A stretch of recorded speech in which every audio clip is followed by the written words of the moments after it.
my YouTube family, and thanks for stopping by.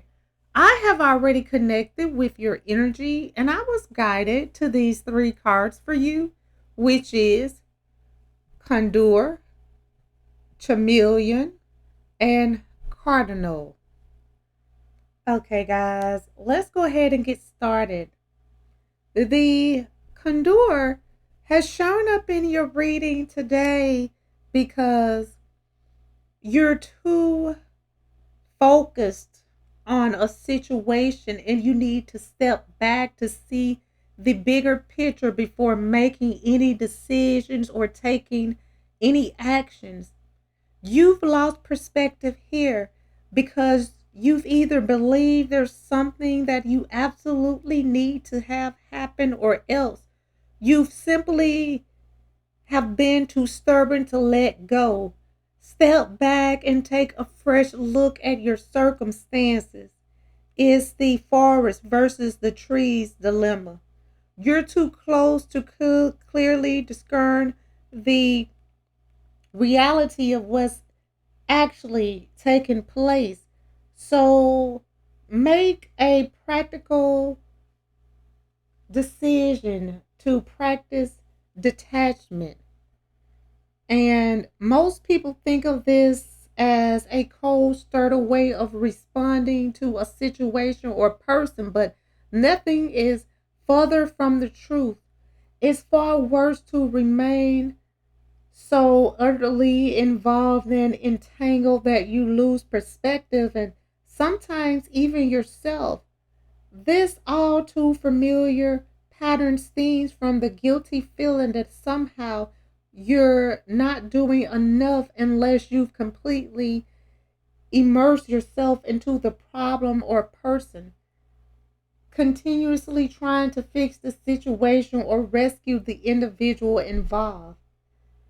And while this may give you a temporary sense of satisfaction, doing so also creates unhealthy dependency, yours and others. True detachment is objective compassion, a state of mind and heart where you still care very much but are distant enough so that you're not under the illusion that you can somehow control the situation or person through your participation or intervention. In any situation or conversation, follow these four simple guidelines. First, be 100% present and attentive. Second, speak your truth or maintain a dignified silence. Third, keep the focus on what's really important and what really matters. And fourth, let go of any attachment to outcomes. These four steps will help you keep your perspective while remaining compassionately involved and detached at the same time. You can still wield your influence by standing your preferences, whether strong or mild, without insisting on getting your own way. Express yourself and see what happens, all the while honoring and respecting all of the other people in your life. And the chameleon has shown up in your reading today because you need to stay in the background and adapt to the situation rather than being conspicuous and attempting to direct the course of events. Even if you believe that you have the right answer for the dilemma at hand or a better way to handle things at this time, it's best to surrender to the will of spirit and simply allow events to unfold without your direct intervention or guidance. Pay attention to what's happening, but become more of a witness, observer than an obvious participant. Simply by your presence, you are participating. However, there's no need for you to push against the flow of life or push your agenda on those around you, even when you're physically present. You can contract your energy field to the point where others may not notice you. That is allowing you to be unobstructive and more easily blend with your surroundings. With practice, you can get so good at this that you'll be nearly invisible to others. This isn't a call for you to be passive, but to wait and contain yourself until you know with certainty that it's time to step up and let your presence be known. When it's time to do so, move quickly with focus and certainty. But in the meantime, flow with the situation instead of trying to make something happen. Whatever needs to occur is already in motion anyway, so just go for it.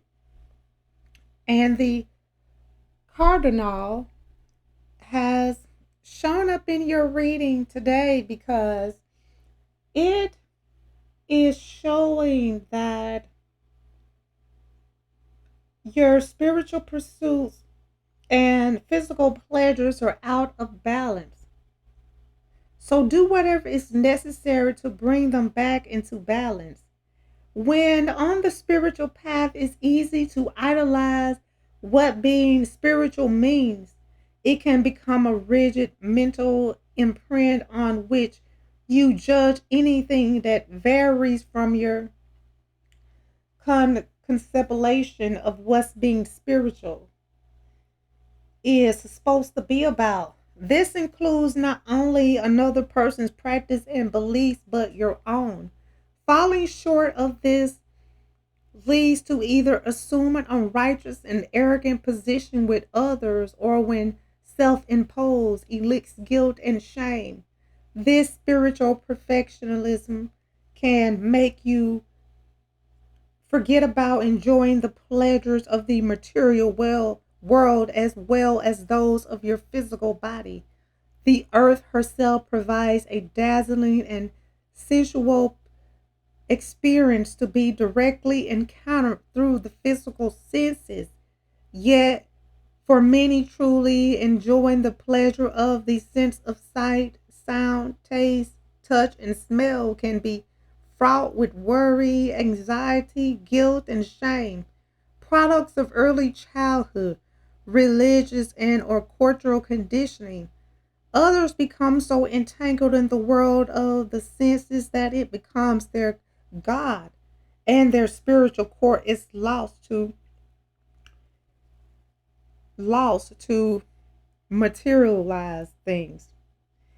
To be polarized in one direction or another takes you either to new heights or completely ungrounded, or it could cause you to become caught up in the glue of the world without the guidance, the guiding light of spirit to provide a lotus of authority. With the blessing of your awareness, you can redirect your thoughts and actions towards that which brings greater balance between your inner world and your outer world. Okay, guys, I'm going to go ahead and end this reading. I would like to thank you again for stopping by and allowing me to connect with you. I hope that this reading has provided the insight that you were seeking. If this reading resonates, please feel free to like, comment, share, and subscribe so that you can receive notifications when I post your new reading.